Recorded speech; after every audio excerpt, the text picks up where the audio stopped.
दुर्दैवी असून आणि जो साफसफाई कर्मचारी आहे साफसफाई कर्मचाऱ्याला जे नॉलेज दिलं जातं ते फक्त साफसफाईच्या संदर्भात दिलं जातं।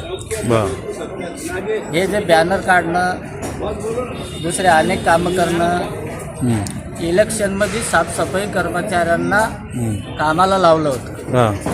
आतापर्यंतची महानगरपालिकेची घटना आहे आणि जेव्हापासून महानगरपालिकेचं इलेक्शन आपल्या महानगरपालिकेत 1986 पासून सुरू आहे अद्यापपर्यंत आपला चतुर्थ श्रेणी कर्मचारी त्या इलेक्शनच्या कामामध्ये पेट्या उचलायला गेलेला नव्हता।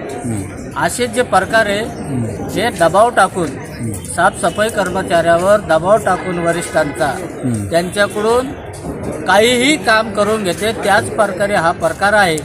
दबाव तंत्र वापरून हे काम करून घेतलं म्हणून मी माझ्याकडून माझ्या संघटनेच्या वतीनं याचा निषेध करतो। त्याला मग ते इन्शुरन्सचे पैसे वगैरे दिले का ते बँकेकडून जे इन्शुरन्स आहे ते इन्शुरन्स त्या कर्मचाऱ्याला ते मिळणार आहे। महानगरपालिका काही त्यांच्या तिजोरीतून देत नाही। ही बँक आहे युनियन बँक ऑफ इंडिया त्या बँकेतर्फे ते इन्शुरन्स मिळणार आहे। त्याच्यामध्ये कर्मचाऱ्याचा पण काही हिस्सा त्याच्या पगारातून डिडक्शन होतो आणि महानगरपालिका काही त्याच्यामध्ये डिडक्शन करते ते दोन्ही मिळून त्या बँकेला भरला जातो आणि त्या कर्मचाऱ्याला त्याचा लाभ मिळतो।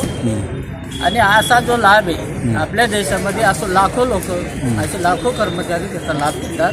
ही जी घटना घडली ही खूपच दुर्दैवी आहे। साफसफाई कर्मचाऱ्याचं ते काम नसून जे उच्च शिक्षित ज्या कर्मचाऱ्याला नॉलेज आहे अशा लोकांचं ते काम आहे। यंत्रणा आहे त्यांच्याकडं कोणतीही यंत्रणा नसताना त्याला सांगितलं हे तुला बॅनर काढणं पडत नसतं तुला कामावून करतो। काय नाव तुमचं? मी भास्कर आढावे कामगार एकता संघटना संस्थापक अध्यक्ष। ठीक आहे, धन्यवाद।